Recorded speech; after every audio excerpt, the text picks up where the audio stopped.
Les brutes n'ont aucune idée de la façon dont la fille qu'elles harcèlent va détruire leur vie.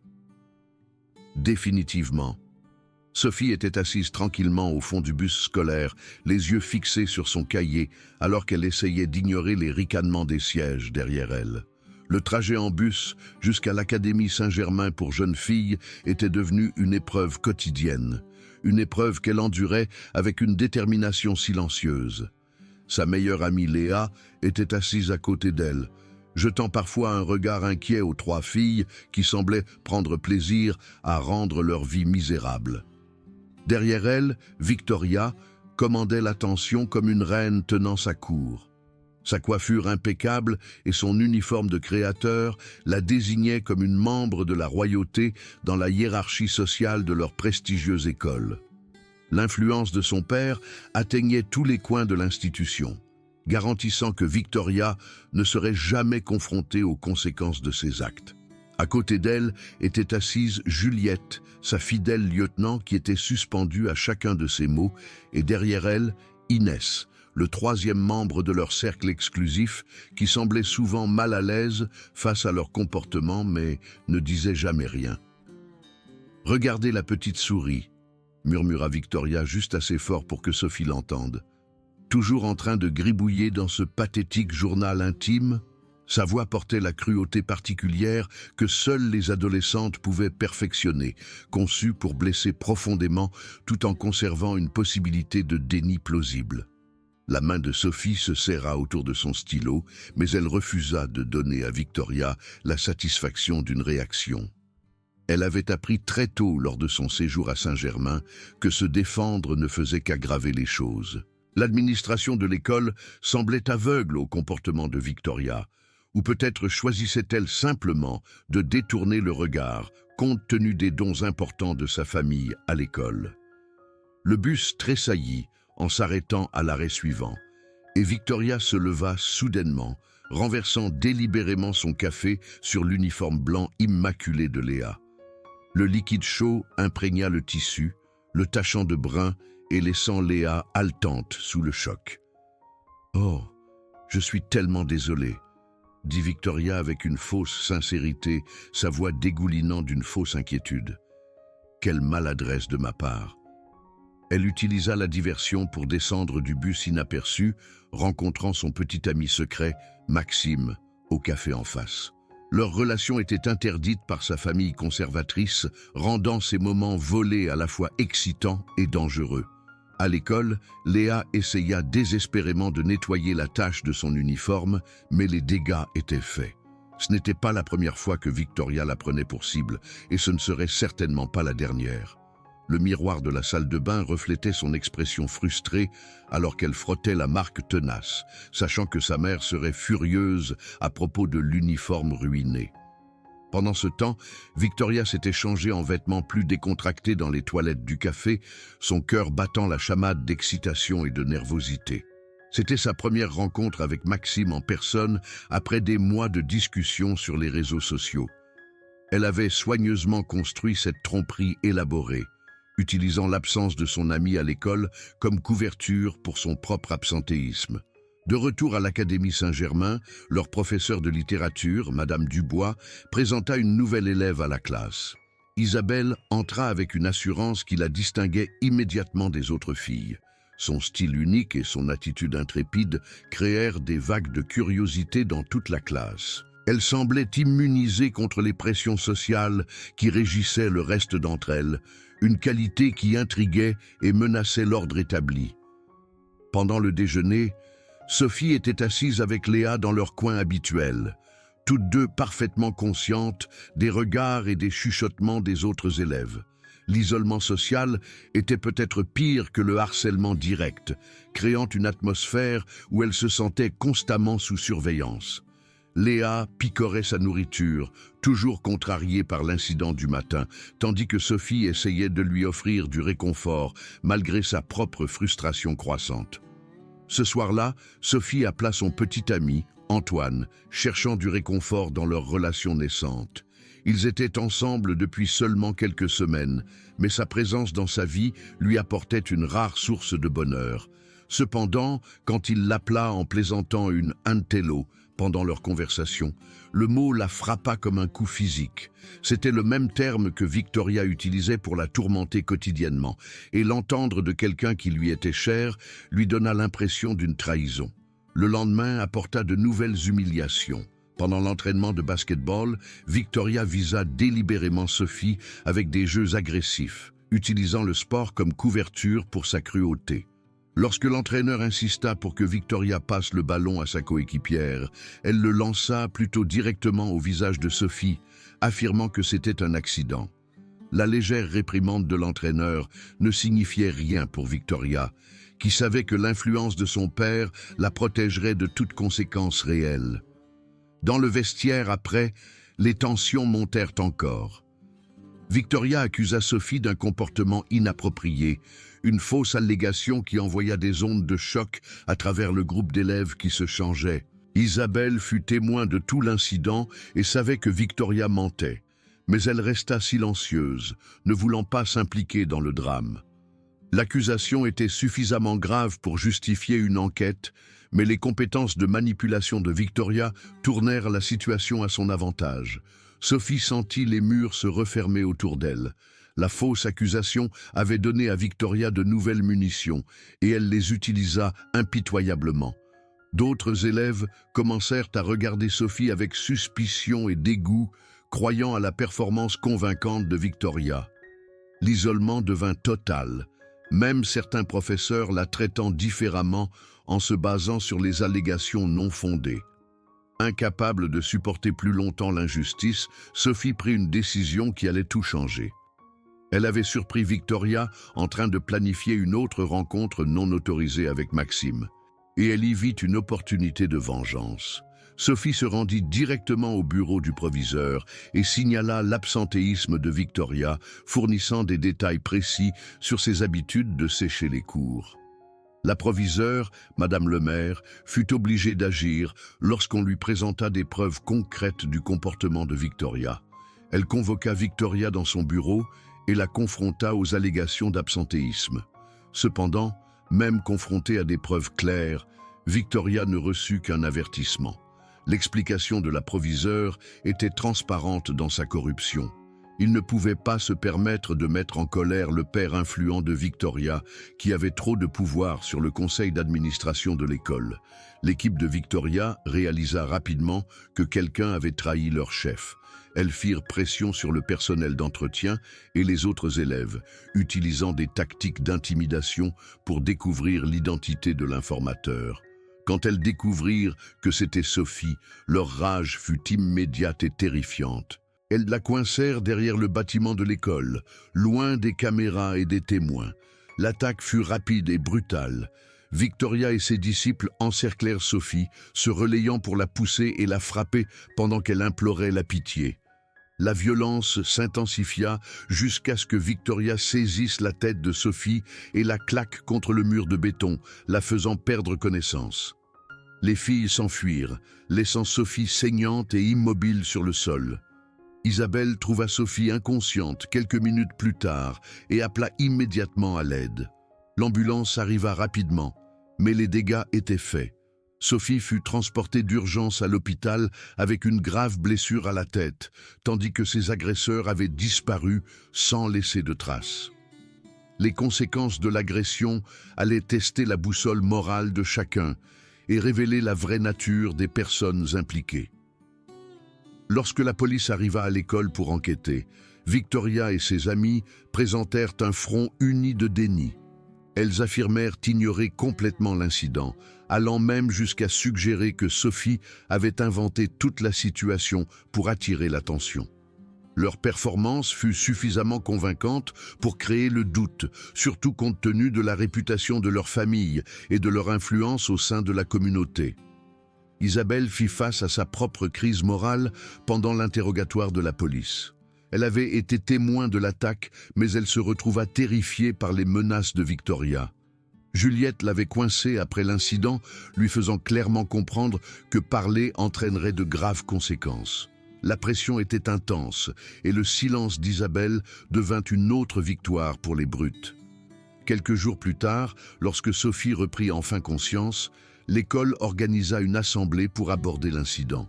On demanda à Sophie d'identifier ses agresseurs, mais le traumatisme avait fragmenté sa mémoire et brisé sa confiance. Debout devant tout le corps étudiant, elle se retrouva incapable de parler clairement, sa voix à peine audible, alors qu'elle affirmait ne pas se souvenir des détails. Victoria saisit ce moment de vulnérabilité pour inverser le récit en sa faveur. Elle se leva pendant l'assemblée et admit avoir poussé Sophie, mais affirma que c'était en légitime défense après que Sophie l'eût touchée de manière inappropriée. La fausse accusation du vestiaire était maintenant utilisée comme justification de la violence et les amis de Victoria soutinrent son histoire avec des témoignages répétés. Les responsables de l'école, déjà prédisposés à croire Victoria en raison de l'influence de sa famille, acceptèrent sa version des faits. Sophie fut dépeinte comme l'agresseur et la perverse, tandis que Victoria fut dépeinte comme une victime innocente se défendant. L'injustice fut totale lorsque Sophie reçut une suspension de 2 semaines, tandis que Victoria s'en tira avec un autre avertissement dénué de sens. La trahison s'étendit à la propre famille de Sophie. Sa mère, influencée par la position officielle de l'école et les commérages de la communauté, commença à remettre en question le caractère de sa fille. La femme qui aurait dû être la plus fervente défenseur de Sophie devint plutôt une autre source de douleur et d'isolement. Le monde de Sophie s'effondra complètement lorsqu'elle réalisa que personne ne la croyait et que personne ne se battrait pour elle. Pendant sa suspension, Sophie fut obligée de suivre des séances de thérapie, mais elle passa son temps à être obsédée par Victoria plutôt qu'à guérir. Le thérapeute remarqua sa fixation, mais l'interpréta à tort comme un progrès lorsque sa colère sembla s'apaiser.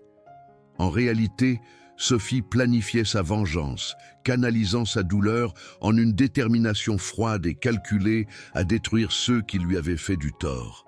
La trahison de Léa fut la plus douloureuse de toutes. Lorsque Sophie revint à l'école, elle découvrit que son ancienne meilleure amie avait appris sa relation secrète avec Antoine et se sentait blessée par la tromperie. Combinée à l'absence de Léa pendant l'incident du vestiaire, elle avait commencé à croire aux mensonges de Victoria sur le caractère de Sophie. La perte de son allié le plus proche laissa Sophie complètement isolée et alimenta son désir de vengeance. La première phase de la vengeance de Sophie commença par une simple alarme incendie. Pendant que l'école évacuait, elle vola le téléphone de Victoria et accéda à ses comptes de médias sociaux. Elle diffusa ensuite un enregistrement de Victoria et de ses amis se moquant de Madame Dubois sur le système d'interphone de l'école, s'assurant que leurs commentaires cruels atteignent tous les élèves et les enseignants du bâtiment. Les conséquences furent rapides et satisfaisantes. Victoria, Juliette et Inès se retrouvèrent dans le bureau de Madame Dubois, incapables de se sortir des preuves.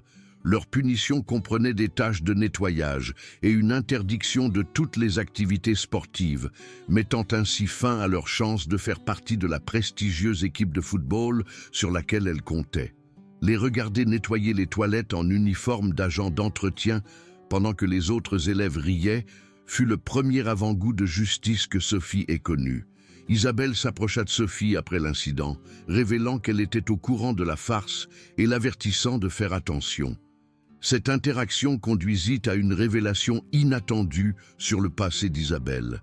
Elle avait été expulsée de son ancienne école pour avoir piraté leur système informatique et volé des questions d'examen. Ses compétences techniques et son statut d'outsider firent d'elle une alliée potentielle dans la guerre de Sophie contre les brutes. L'assemblée anti-harcèlement qui suivit offrit une autre opportunité d'humiliation. Lorsque Madame Dubois choisit Victoria pour participer en tant que victime à la démonstration, Isabelle se porta volontaire pour jouer la brute. Sa performance fut si convaincante et cinglante que Victoria resta sans voix et embarrassée devant toute l'école. Les rôles s'étaient inversés et l'invincibilité de Victoria commença à montrer des fissures. Malgré l'ingérence de la proviseure en permettant aux brutes d'essayer de faire partie de l'équipe de football, les capacités athlétiques de Sophie brillèrent. Elle fut sélectionnée pour l'équipe tandis que Victoria fut rejetée. une décision qui envoya des ondes de choc à travers la hiérarchie sociale de l'école. L'explication de l'entraîneur selon laquelle l'attitude comptait autant que les compétences fut une réprimande directe au comportement privilégié de Victoria. La riposte de Victoria fut rapide et personnelle. Elle vola le journal intime de Sophie et dispersa les pages dans toute l'école, exposant ses pensées les plus profondes et ses luttes contre les problèmes de santé mentale. Les détails intimes des séances de thérapie de Sophie et de ses troubles émotionnels devinrent un divertissement public, provoquant un effondrement total de sa dignité restante. L'incident du journal poussa Sophie à son point de rupture. Elle envisagea de changer d'école, prête à abandonner sa vengeance si cela signifiait échapper à l'humiliation constante. Mais Isabelle et Léa, qui avaient commencé à voir la vérité sur le caractère de Victoria, la convainquirent de rester et de se battre. Elles révélèrent que Victoria et Juliette prévoyaient de sortir en douce pendant le voyage scolaire à venir, offrant l'opportunité parfaite pour la prochaine phase de leur vengeance. Pendant ce temps, les conséquences des actions précédentes de Sophie devenaient apparentes. Inès, qui avait été prise dans le feu croisé du faux stratagème de Petit Ami, luttait contre les conséquences. La réaction de sa famille conservatrice aux photos compromettantes avait été sévère et elle avait été retirée de l'école en disgrâce. La fille qui avait autrefois fait partie de la foule populaire était maintenant une paria, sa réputation détruite par une seule image manipulée. Le voyage scolaire dans la station de montagne fournit le cadre pour l'acte final de la vengeance de Sophie. Elle avait soigneusement orchestré l'attribution de la chambre d'Isabelle pour surveiller Victoria et Juliette, malgré les réserves d'Isabelle quant à la nature de plus en plus dangereuse de leur stratagème. La tension entre les alliés grandissait à mesure que les implications morales de leurs actions devenaient plus claires. À la station, un incident inattendu se produisit qui compliqua les plans de Sophie. Lorsqu'un homme plus âgé harcela Isabelle au spa, Victoria vint immédiatement à sa défense, montrant un côté de sa personnalité qui contredisait sa cruauté habituelle. Cet acte de gentillesse authentique amena Isabelle à remettre en question leur complot de vengeance et à envisager la possibilité que Victoria ne soit pas entièrement mauvaise. La complexité de la nature humaine devint apparente au fur et à mesure que le voyage se poursuivait. La protection d'Isabelle par Victoria et sa véritable inquiétude pour sa sécurité créèrent une ambiguïté morale qui rendit le complot de vengeance moins satisfaisant.